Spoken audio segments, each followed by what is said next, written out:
नमस्कार friends, Pallavi edutech channel में आप सबका स्वागत है। आज आप लोगों के लिए पॉलिटिकल साइंस का कुछ इंपॉर्टेंट प्रश्न लेकर आए हैं।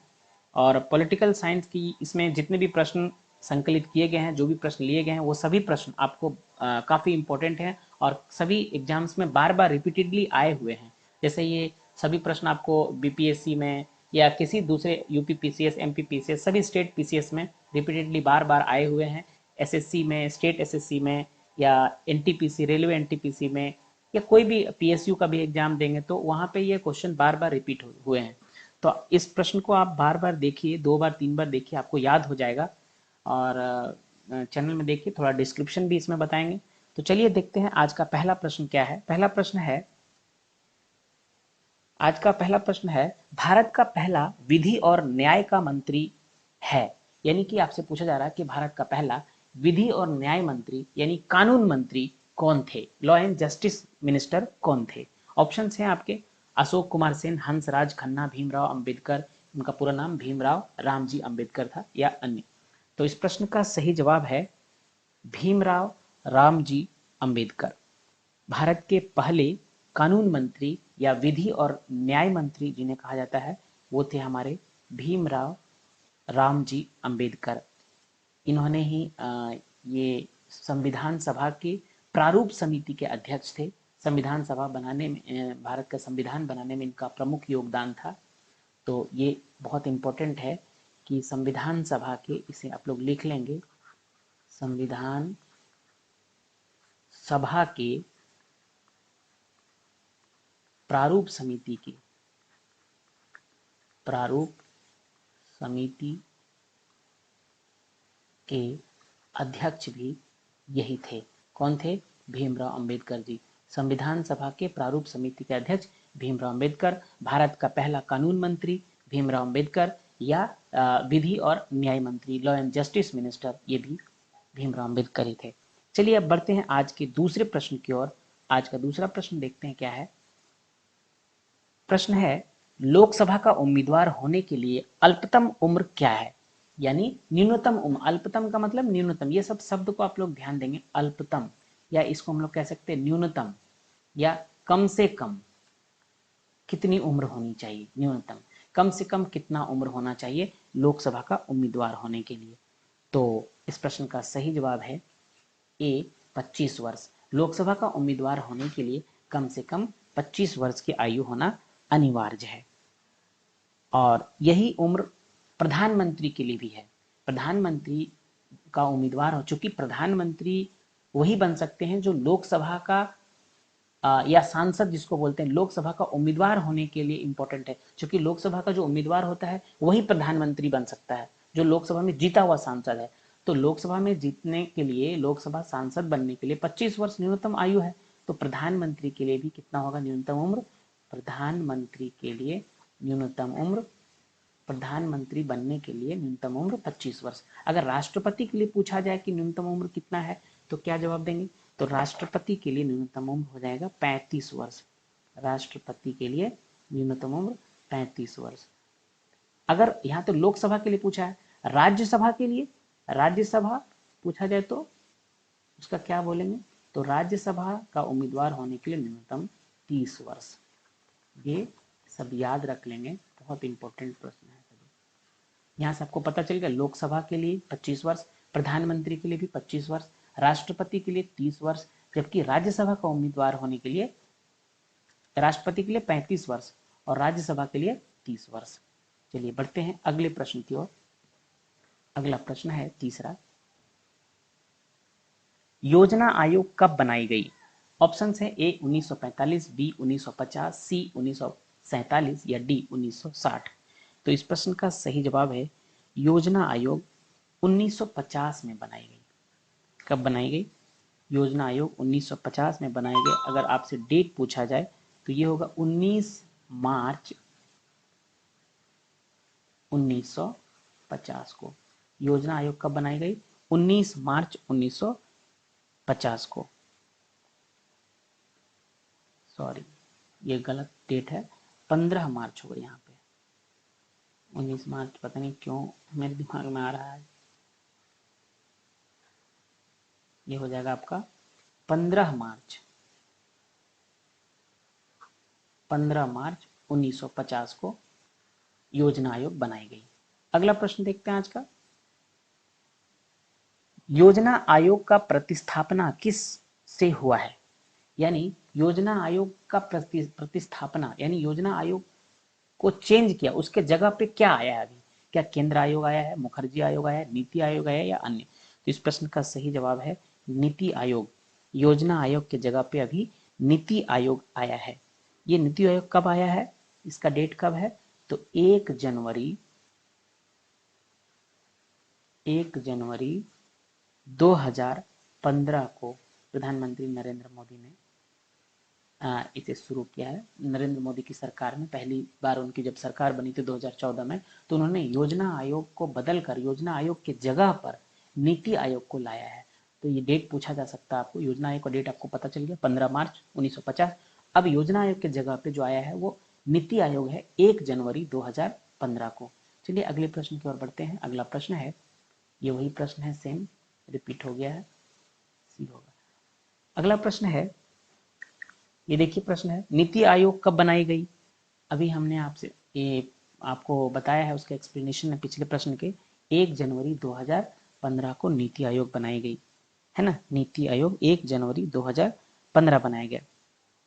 चलिए अगले प्रश्न की ओर बढ़ते हैं। अगला 7वां प्रश्न देखते हैं। 7वां प्रश्न है आपके लिए, स्वच्छ भारत अभियान कब आरंभ हुआ? ऑप्शन है 1 अप्रैल 2015, 9 दिसंबर 2014, 2 अक्टूबर 2014, 26 जनवरी 2015। तो इस प्रश्न का सही जवाब है 2 अक्टूबर 2014। स्वच्छ भारत अभियान 2 अक्टूबर 2014 को शुरू हुआ। यानी पहली बार जब नरेंद्र मोदी जी की सरकार बनी थी 2014 में, तो गांधी जयंती के अवसर पर, गांधी जयंती कब होता है? गांधी जयंती 2 अक्टूबर होता है। गांधी जयंती के अवसर पर उन्होंने स्वच्छ भारत मिशन या स्वच्छ भारत अभियान की शुरुआत की थी 2 अक्टूबर को, 2 अक्टूबर 2014 सही जवाब है। अगला प्रश्न देखते हैं। 7वां प्रश्न है, निर्मल भारत अभियान कब बनाई गई थी? ऑप्शन है 2005, 1998, 1999 या 1995। तो इस प्रश्न का सही जवाब है निर्मल भारत अभियान 1999 में बनाई गई थी। निर्मल भारत अभियान है ना 1999 में बनाई गई थी, और यह 15 अगस्त 2002 को शुरू किया गया था, यानी लागू की गई थी। कब हुआ था ये लागू? इसे लिख लीजिए। यहाँ देखिए क्वेश्चन में क्या है, कब बनाई गई थी, है ना। निर्मल भारत अभियान 1999 में बनाई गई थी, जबकि ये लागू जो हुआ था वो 15 अगस्त, कब हुआ था? 15 अगस्त 2002 को ये लागू हुआ, 15 अगस्त 2002 को। इसका उद्देश्य क्या था कि खुले स्थान पर मल त्याग की पारंपरिक प्रथा को पूरी तरह समाप्त करना था। निर्मल भारत अभियान का उद्देश्य जो था, खुले में जो शौच होता था भारत में, उसको, उसका जो इंडिया में जो चल रहा था खुले में शौच ग्रामीण इलाकों में खास करके, तो उनको पूरी तरह से समाप्त करना था, इस निर्मल भारत का उद्देश्य था। चलिए अगले प्रश्न की ओर बढ़ेंगे। 9वां प्रश्न देखेंगे आज का। 9वां प्रश्न है, वही प्रश्न रिपीट हो गया है। चलिए 10वां प्रश्न है, राष्ट्रीय विकास परिषद कब बनाई गई? ऑप्शन है सितंबर 1950, अगस्त 1953, अगस्त 1952 या जनवरी 1899। तो इस प्रश्न का सही जवाब है राष्ट्रीय विकास परिषद की स्थापना जो हुई या कब बनाई गई, ये अगस्त 1952 में हुई। इसका सही डेट है 6 अगस्त 1952 को। 6 अगस्त 1952 को राष्ट्रीय विकास परिषद बनाई गई थी। 11वां प्रश्न बढ़ेंगे। 11वां प्रश्न देखते हैं, राष्ट्रवाद की अवधारणा का जन्म किस घटना से माना जाता है? ऑप्शन है ए पुनर्जागरण, बी धर्म सुधार आंदोलन, सी फ्रांस की क्रांति या डी गौरवपूर्ण क्रांति। तो इसका सही जवाब है ए पुनर्जागरण। राष्ट्रवाद की अवधारणा पुनर्जागरण की घटना से माना जाता है, यानी पुनर्जागरण जो हुआ था उसके बाद राष्ट्रवाद की अवधारणा का जन्म हुआ। जबकि एक इम्पोर्टेंट है फ्रांस की क्रांति। फ्रांस की क्रांति से जो बंधुत्व और स्वतंत्रता, समानता और बंधुत्व, ये तीनों बहुत इंपॉर्टेंट है। इसका मिला हमको, फ्रांस की क्रांति से 3 शब्द मिले हमें, वो बहुत इंपॉर्टेंट है। इसे आप लिख लीजिए, स्वतंत्रता, समानता और बंधुत्व। ये समानता है, इसके अलावा बंधुत्व। स्वतंत्रता, समानता और बंधुत्व कहाँ से मिला? फ्रांस की क्रांति से। और पुनर्जागरण से क्या मिला? राष्ट्रवाद की अवधारणा मिला पुनर्जागरण से। अब बढ़ते हैं अगले प्रश्न की ओर। आज का 12वां प्रश्न है, अखिल भारतीय हरिजन संघ की स्थापना निम्नलिखित में से किसके द्वारा की गई है? ऑप्शंस हैं, ए राजा राम मोहन राय, सुभाष चंद्र बोस, महात्मा गांधी या जवाहरलाल नेहरू। तो हरिजन संघ, अखिल भारतीय हरिजन संघ की स्थापना, option C is correct answer, Mahatma Gandhi ने किया था। कब किए थे? तो 1932 में, 1932 में महात्मा गांधी ने भारतीय हरिजन संघ या अखिल भारतीय हरिजन संघ की स्थापना की थी। इस प्रश्न का सही जवाब है सी। अब बढ़ेंगे 13वें प्रश्न की ओर। 13वां प्रश्न देखते हैं आज का। 13वां प्रश्न है, भारत की स्वतंत्रता के समय गवर्नर जनरल कौन था? ऑप्शन हैं, Lord Dalhousie, Lord Cripps, Lord Curzon या लॉर्ड माउंटबेटन। तो सही जवाब है लॉर्ड माउंटबेटन। इन्हें 1947 में भेजा गया था और 47 से 48 तक, 1947 से 1948 तक ये भारत के गवर्नर जनरल रहे। इसके बारे में एक प्रश्न ये पूछा जा सकता है, ये तो एक हो गया कि स्वतंत्रता के समय यानी आज़ादी के समय भारत के गवर्नर जनरल कौन थे? तो लॉर्ड माउंटबेटन। इन्होंने ही भारत का बंटवारा भी किया, भारत और पाकिस्तान का बंटवारा, क्योंकि बंटवारा जब हुआ 1947 में तो यही लॉर्ड माउंटबेटन ही थे। अब ये पूछा जा सकता है कि आज़ादी के बाद भारत के गवर्नर जनरल कौन थे? तो आज़ादी के बाद भी गवर्नर जनरल यही थे, लॉर्ड माउंट। क्योंकि देखिए ये कहा 1947 से 1948 तक थे और हमारा देश 15 अगस्त 1947 को आज़ाद हो गया, यानी आज़ादी के बाद भी ये गवर्नर जनरल बने रहे कुछ दिनों तक, 1948 तक। और उसके बाद, इनके बाद जो प्रथम भारतीय गवर्नर जनरल बने, प्रथम भारतीय गवर्नर जनरल, भारतीय, तो नीचे लिखा जा रहा है, प्रथम भारतीय गवर्नर जनरल कौन थे? तो ये थे सी राजगोपालाचारी, सी राजगोपालाचारी,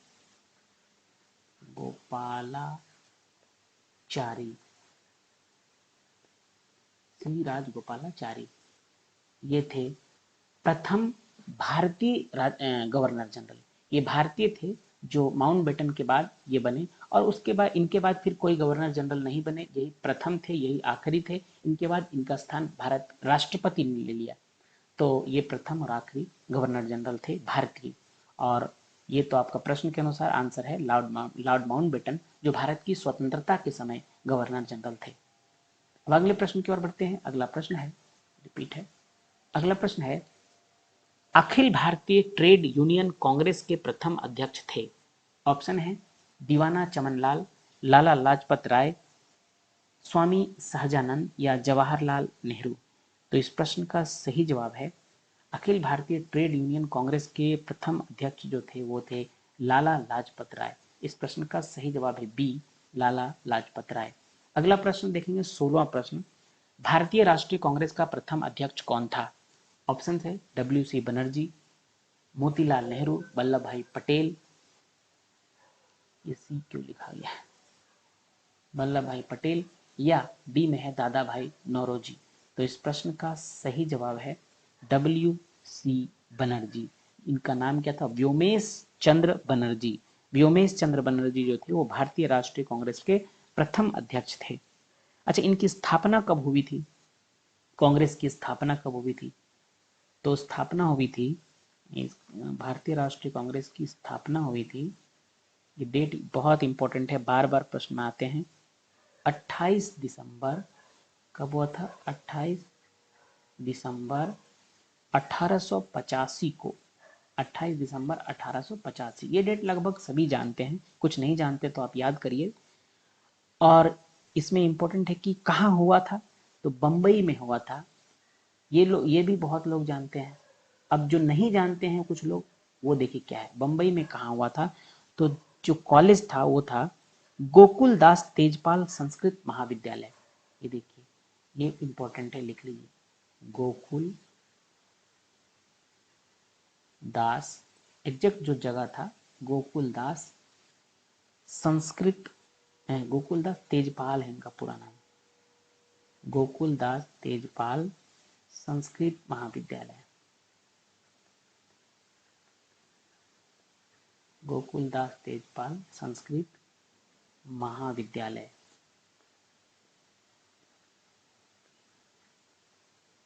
है ना, गोकुल दास तेजपाल संस्कृत महाविद्यालय बंबई में इसकी स्थापना हुई 28 दिसंबर 1885 को।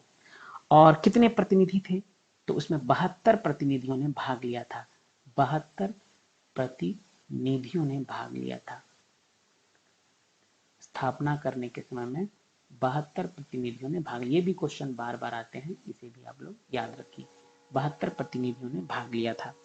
अब बढ़ेंगे, इसमें देखिए 4-5 क्वेश्चन हो गए। भारतीय राष्ट्रीय कांग्रेस के प्रथम अध्यक्ष तो WC बनर्जी। इसके बाद पूछा जा सकता है स्थापना कब हुई, तो ये आपको मिलेगा 28 दिसंबर 1885। कहाँ हुई थी, तो बंबई में। अगर लोकेशन दिया हो तो गोकुल दास तेजपाल संस्कृत महाविद्यालय। कितने प्रतिनिधियों ने भाग लिया था, तो 72 प्रतिनिधियों ने भाग लिया था। अब बढ़ेंगे, अगला 17वां प्रश्न है हमारा, ये है, किसने कहा था कि गांधी जी ने राष्ट्रीय आंदोलन को एक क्रांतिकारी आंदोलन और जन आंदोलन का रूप दिया है। ऑप्शंस है, ए कूपलैंड, बी लुइस फिशर, सी गोखले, या डी सुभाष चंद्र बोस। तो इस प्रश्न का सही जवाब है ए कूपलैंड। कूपलैंड ने कहा था कि गांधी जी ने राष्ट्रीय आंदोलन को एक क्रांतिकारी और जन आंदोलन का रूप दिया है, कूपलैंड। अगला प्रश्न देखते हैं, 18वां प्रश्न है। 18वां प्रश्न है, महात्मा गांधी ने कब हरिजन पत्रिका का प्रकाशन आरंभ किया था। ऑप्शंस है, ए 1920, बी 1965, सी 1986 या डी 1933। तो सही जवाब है डी 1933। महात्मा गांधी ने हरिजन पत्रिका का आरंभ 1933 में शुरू किया था। 19वें प्रश्न की ओर बढ़ेंगे आज का, रॉलेट एक्ट किस वर्ष में पारित हुआ था। ऑप्शन है 1951, 1919, 1819 या 1958। तो इस प्रश्न का सही जवाब है 1919। रॉलेट एक्ट के कारण ही जालियांवाला बाग हत्याकांड हुआ था, ये याद रखेंगे। तो कब हुआ था रॉलेट एक्ट, 1919 में। ये लॉर्ड चैम्सफोर्ड इस दौरान, अच्छा, रॉलेट एक्ट के समय में कौन थे वायसराय, पूछा जा सकता है आपको, या तो ये वायसराय जो थे वो थे लॉर्ड, क्वेश्चन आ सकता है कि किस वायसराय के कार्यकाल में आपका रॉलेट एक्ट हुआ था या जालियांवाला बाग हत्याकांड हुआ था। तो इनका नाम याद रखेंगे आप। उसमें भारत के वायसराय थे Lord Chelmsford, Lord Chelmsford. Lord Chelmsford के कार्यकाल में रॉलेट एक्ट आया था, है ना। ये लॉर्ड चैम्सफोर्ड का कार्यकाल कब से कब तक था, तो इनका था 1916 से लेकर 1921 तक इनका कार्यकाल था। तो ये कब हुआ था, 1919 में, इन्हीं के कार्यकाल में हुआ था। तो ये इनके कार्यकाल में हुआ था। अच्छा, ये रॉलेट एक्ट था क्या, तो रॉलेट एक्ट में आया था कि किसी भी व्यक्ति को बिना कानून, बिना, इनको कहा जाता है कि किसी भी व्यक्ति को कभी भी गिरफ्तार किया जा सकता है, कहीं से भी कभी भी गिरफ्तार किया जा सकता है। नो अपील नो दलील, उसके लिए कोई अपील नहीं, कोई दलील नहीं, सीधा गिरफ्तार कर सकते हैं। और इसी एक्ट के तहत दो व्यक्तियों, सैफुद्दीन किचलू और एक थे आपके, एक का नाम भूल रहे हैं, उन दोनों को गिरफ्तार कर लिया था, जिसके कारण एक मीटिंग हुई थी जालियांवाला बाग कांड, जहाँ कांड हुआ, जालियांवाला बाग है, वहाँ पे एक मीटिंग हुई थी। और उसी मीटिंग में ये आपके जनरल डायर ने गोलियां चलवा दी थी, जिसमें हजारों लोग मारे गए थे, हजारों भारतीय मारे गए थे। तो ये शुरुआत कहाँ से हुआ था? रॉलेट एक्ट के विरोध में जो दो भारतीयों को गिरफ्तार किया गया था, उनमें एक सैफुद्दीन किचलू था और एक का नाम भूल रहे हैं, याद नहीं आ रहा। तो उन दोनों को जो गिरफ्तार किया गया था, उसी के विरोध में आपका यहाँ पे मीटिंग हो रही थी जालियांवाला बाग में, जिसके कारण गोली चली थी। और फिर इसे काला कानून भी लोग कहते थे, या बिना अपील बिना दलील का कानून भी इसे कहते थे। एक आगे बढ़ते हैं, अगले प्रश्न की ओर देखेंगे क्या है।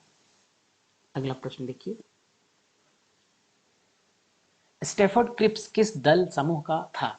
यानी ये किस दल से थे, किस पार्टी के थे? स्टेफर्ड क्रिप्स जो थे, क्रिप्स मिशन जो भारत में आया था, स्टेफर्ड क्रिप्स किस दल के थे? ऑप्शंस हैं वहां पे, दो ही दल है, लेबर पार्टी और लिबरल पार्टी। राजकीय अधिकारी में यानी कि कोई आईएएस ऑफिसर थे तो नहीं थे, वो एक लेबर पार्टी के थे। स्टेफर्ड क्रिप्स जो थे किस दल के थे?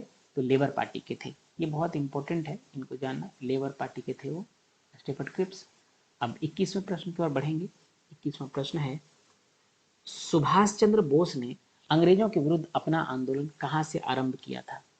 तो इस प्रश्न का सही जवाब है डी, सिंगापुर। सुभाष चंद्र बोस ने सिंगापुर से अपना आंदोलन आरंभ किया था। 22वें प्रश्न की ओर देखते हैं, गांधी जी ने सर्वप्रथम भारत में सत्याग्रह का प्रयोग कहाँ किया? ये बहुत इंपॉर्टेंट प्रश्न है, बार बार आते हैं, बिहार में तो हमेशा आता है, बीपीएससी में।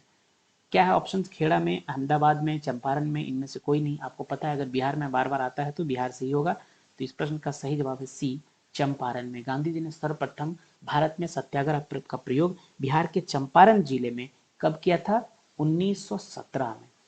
1917 में किया था इन्होंने सर्वप्रथम, चंपारण जिले में। ये नील की खेती, तिनकठिया पद्धति लागू थी बिहार में, बिहार के चंपारण जिले में तिनकठिया। यानी तिनकठिया पद्धति क्या है?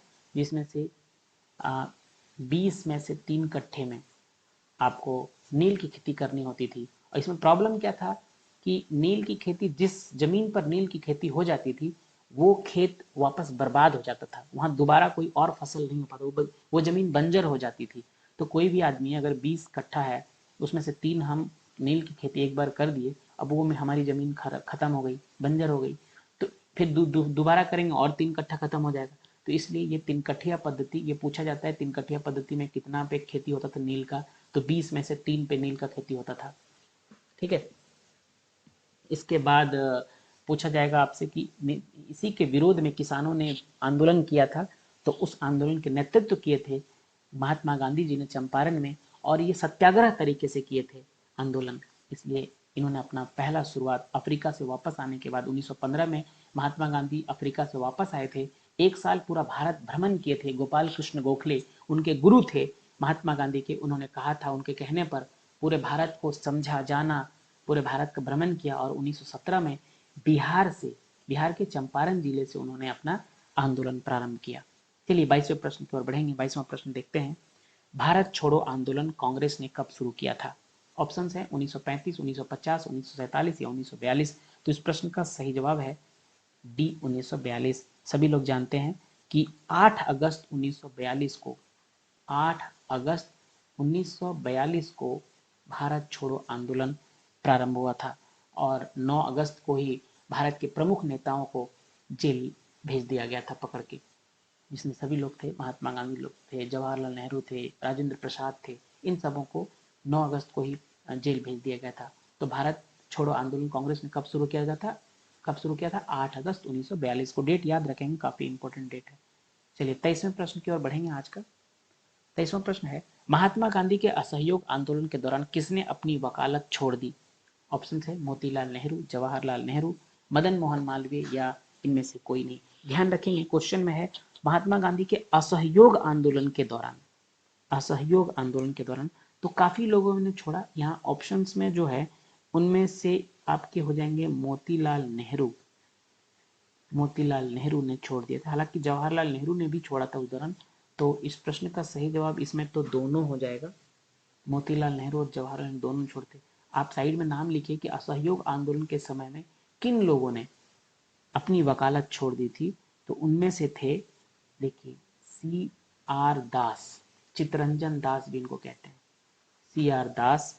इसके अलावा मोतीलाल नेहरू यहाँ है आपके, जवाहरलाल नेहरू यहाँ पे हैं, राजेंद्र प्रसाद, राजेंद्र प्रसाद, इन्होंने भी अपनी वकालत छोड़ दी थी। विट्ठल भाई पटेल, विट्ठल भाई पटेल, ये कौन थे? ये वल्लभ भाई पटेल के बड़े भाई थे, तो इन्होंने भी अपनी वकालत छोड़ दी। अब जब बड़ा भाई छोड़ दिया तो छोटे भाई कहाँ मानने वाले थे? सरदार वल्लभ भाई पटेल, वल्लभ भाई पटेल, इन्होंने भी छोड़ दिया, है ना। इन इतने लोगों ने अपनी वकालत छोड़ दी थी गांधी जी के असहयोग आंदोलन के दौरान। तो यह ऑप्शन इतने नहीं है, लेकिन इतना नाम याद रखेंगे। कभी कभी इनमें से कोई नहीं, एक से अधिक ऑप्शन रहता है, तो आप याद रखेंगे किन किन लोगों ने छोड़ा। मोतीलाल नेहरू, जवाहरलाल नेहरू, सी आर दास, राजेंद्र प्रसाद, विट्ठल भाई पटेल और वल्लभ भाई पटेल। अब बढ़ेंगे अगले प्रश्न की ओर। 24वां प्रश्न है, भारत के उत्थान के लिए जन चेतना जगाने हेतु किसने लंदन में ईस्ट इंडिया एसोसिएशन की स्थापना की? ऑप्शन है ए दादा भाई नौरोजी, महात्मा गांधी, पंडित जवाहरलाल नेहरू, रविंद्रनाथ टैगोर। तो इस प्रश्न का सही जवाब है दादा भाई नौरोजी। दादा भाई नौरोजी ने लंदन में ईस्ट इंडिया एसोसिएशन की स्थापना की थी। दादा भाई नौरोजी कब किया था इन्होंने? 1866 में। ऑप्शन ए करेक्ट आंसर है, डेट याद रख सकते हैं 1866 में, है ना। अगला प्रश्न, ये 25वां प्रश्न है आज का। भारत में सामाजिक भेदभाव की बढ़ती घटनाओं को रोकने के लिए इल्बर्ट बिल किसके द्वारा प्रस्तावित किया गया था? ऑप्शन है लॉर्ड कर्जन, यानी कर्जन है, लॉर्ड कर्जन ही नाम था उनका, लिप्टन, रिपन या इनमें से कोई नहीं। तो इस प्रश्न का सही जवाब है Lord Ripon, option C is correct answer. Lord Ripon ने, यह मेन क्वेश्चन देखिए इल्बर्ट बिल है, सीधा पूछा जा सकता था ना कि किस वायसराय के कार्यकाल में इल्बर्ट बिल लाया गया, इतना भी पूछा जा सकता। तो याद रखेंगे इल्बर्ट बिल का संबंध किससे है? लॉर्ड रिपन से। अब यहाँ पे दूसरा क्वेश्चन आ सकता है क्या, इल्बर्ट बिल में क्या था? देखिए भारत में सामाजिक भेदभाव, इसलिए प्रश्न में इतना लंबा है कि आपको यहाँ पे भी एक क्वेश्चन मिल जाएगा। भारत में सामाजिक भेदभाव की बढ़ती घटनाओं को रोकने के लिए इल्बर्ट बिल लाया गया। तो यहाँ क्वेश्चन पूछा सकता है भारत में सामाजिक भेदभाव और की बढ़ती घटनाओं को रोकने के लिए लॉर्ड रिपन ने कौन सा बिल लाया था? तो इल्बर्ट बिल लाया था। इल्बर्ट बिल का संबंध किससे है? सामाजिक भेदभाव की बढ़ती घटनाओं को रोकने से। तो ये थे आज के महत्वपूर्ण 25 प्रश्न। अब आज ही समाप्त करते हैं।